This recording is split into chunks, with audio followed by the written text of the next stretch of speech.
Hello everyone, आज हम discuss करने वाले हैं दिल्ली यूनिवर्सिटीज़ के कोर्स बीए ऑनर्स इंग्लिश के बारे में बात करने वाले हैं। अगर आप दिल्ली यूनिवर्सिटीज़ में एडमिशन लेना चाहते हैं तो बीए ऑनर्स इंग्लिश का क्या एलिजिबिलिटी क्राइटेरिया, ये हम इस वीडियो में डिस्कस करने वाले हैं।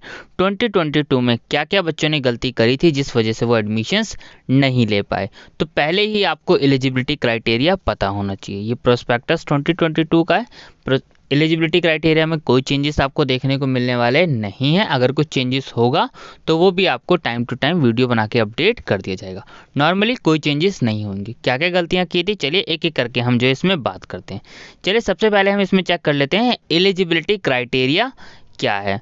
तो ये प्रोस्पेक्टस आपको डाउनलोड कर लेना है, या आप हमारे टेलीग्राम पेज से भी डाउनलोड कर सकते हैं। टेलीग्राम पेज आप सर्च भी कर सकते हैं, जो है डाकिया इन्फो के नाम से जो है टेलीग्राम पेज भी है। ठीक है, तो चलिए अब हम देखते हैं बीए ऑनर्स इंग्लिश का एलिजिबिलिटी क्राइटेरिया। ये रहा बीए ऑनर्स इंग्लिश का एलिजिबिलिटी क्राइटेरिया, और किस कॉलेज में कितनी सीट्स है यहाँ पर मेंशन है, कौन कौन से कॉलेज ऑफर करते हैं बीए ऑनर्स इंग्लिश। एलिजिबिलिटी क्या है एडमिशन्स के लिए, यहाँ पे देखिए candidate must appear in CUET। आपको पता होना चाहिए कि एडमिशन CUET के थ्रू होने, यानी कॉमन यूनिवर्सिटीज एंट्रेंस टेस्ट। अब क्या क्या सब्जेक्ट्स आपको चूज करना है। सबसे पहले तो लिस्ट ए से आपको इंग्लिश चूज करना है। अभी लिस्ट ए क्या है अभी मैं आपको बता दूंगा। सबसे पहले आपको ध्यान रखना है लिस्ट ए में से क्या चूज करना है, इंग्लिश। लिस्ट ए में सारी लैंग्वेज मेंशन है, उसमें से आपको सिर्फ और सिर्फ क्या चूज करना है, इंग्लिश, यानी आप कोई और लैंग्वेज चूज नहीं कर सकते। सेकेंड, पहली चीज क्लियर हो गई।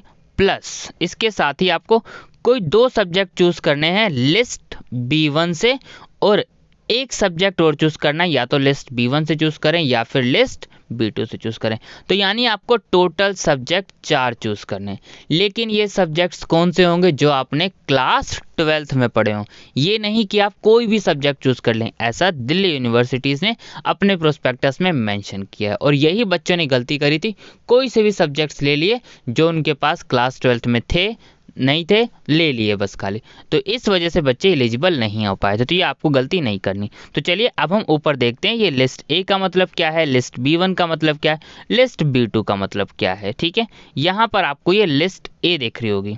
इसमें से आपको कौन सा सब्जेक्ट चूज करना है, सिर्फ और सिर्फ इंग्लिश, क्योंकि आप बीए ऑनर्स इंग्लिश करना चाह रहे हैं। अगर लिखा होता एनी वन लैंग्वेज तो आप कुछ भी चूज कर सकते थे, लेकिन इंग्लिश लिखा है तो इंग्लिश ही चूज करना है आपको। अब उसके बाद है लिस्ट B1 से आपको दो तो चूज करने ही करने हैं, और एक आप इसमें से चूज कर सकते हैं, चाहे इसमें से चूज कर लीजिए, यानी आप चाहें तो यहाँ से तीनों चूज कर सकते हैं।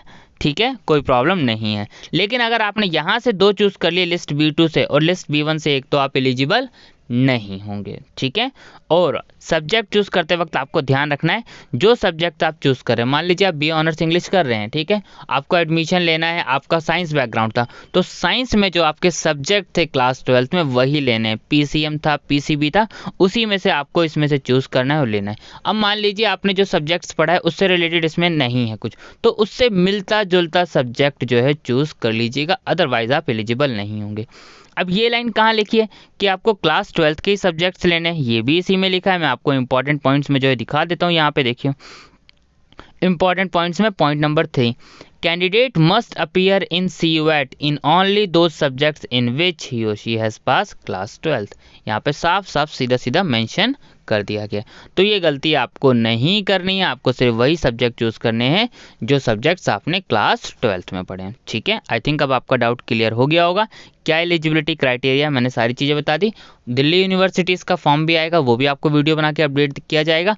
पहले CUET का फॉर्म आएगा, फिर रिजल्ट आएगा, फिर दिल्ली यूनिवर्सिटीज़ का फॉर्म आया था जैसे 2022 में हुआ था, और 2023 में भी सेम प्रोसेस रहेगा। लेकिन कई यूनिवर्सिटीज़ पहले फॉर्म रिलीज कर देती हैं, तो हो सकता है फॉर्म पहले भी आ जाए। अगर पहले आएगा तो वो आपको अपडेट कर दिया जाएगा वीडियो बना के। ठीक है, थैंक यू।